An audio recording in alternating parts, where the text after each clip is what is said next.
The emergency room was a symphony of controlled chaos, a place where life and death danced a frantic waltz.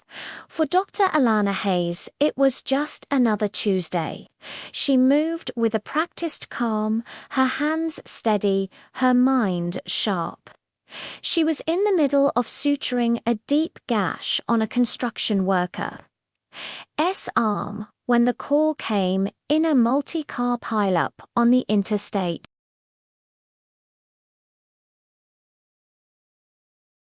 Alana's heart rate quickened, a familiar surge of adrenaline.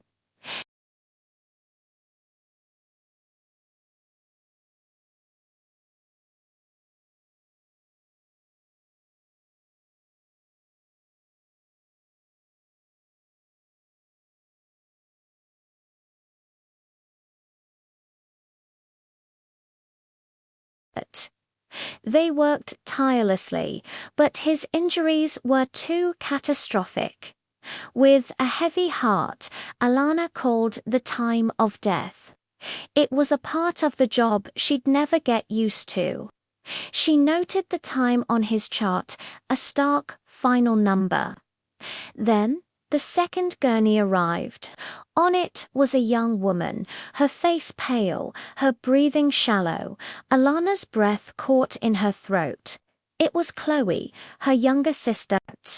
For a split second, the world tilted on its axis. The familiar chaos of the ER faded into a distant hum.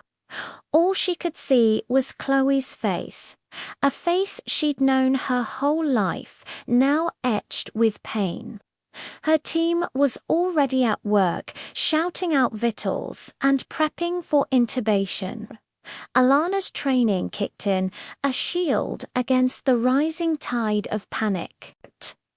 She pushed her personal feelings aside, transforming from a terrified sister back into Dr. Hayes, the trauma surgeon. She joined the team, her voice clear and commanding as she called out orders. Chloe's heart monitor began to beep erratically. "She's crashing," a nurse yelled. They pushed epinephrine, started chest compressions. The rhythmic thud of hands on Chloe's chest echoed in the small trauma bay. Alana watched the monitor, her eyes locked on the flatlining green line. Every second felt like an eternity. The lead resident looked at Alana, his eyes filled with a grim understanding. "Dr. Hayes, time of death?" he asked softly. It was the question she'd asked and answered countless times. A formality, a necessary end. But this time, the words caught in her throat. She looked at Chloe's still face, the sister who had borrowed her clothes, shared her secrets, and been her shadow since childhood.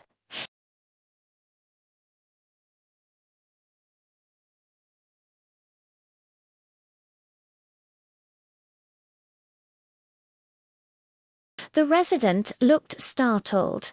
"Doctor, there's no pulse, no brain activity." Alana cut him off.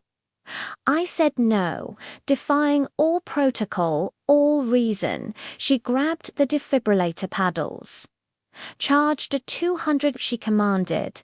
"Clear." The machine whined, and Chloe's body jolted. Nothing. Again. 300 again. Her body arched again. Nothing. Tears streamed down Alana's face, mixing with the sweat on her brow. Her team watched in stunned silence. They knew it was futile. They knew they were supposed to stop. "One more time," Alana pleaded, her voice breaking.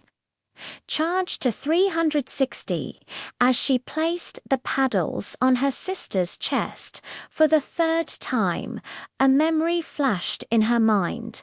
Chloe, age 6, falling off her bike, scraping her knee, crying for Alana to make it better. Alana had cleaned the wound, put on a cartoon bandage, and promised her it would be okay. "Clear," she yelled.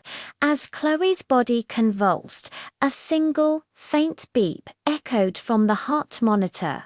Then another, and another. A weak, thready rhythm appeared on the screen. A collective gasp filled the room. Chloe's heart was beating.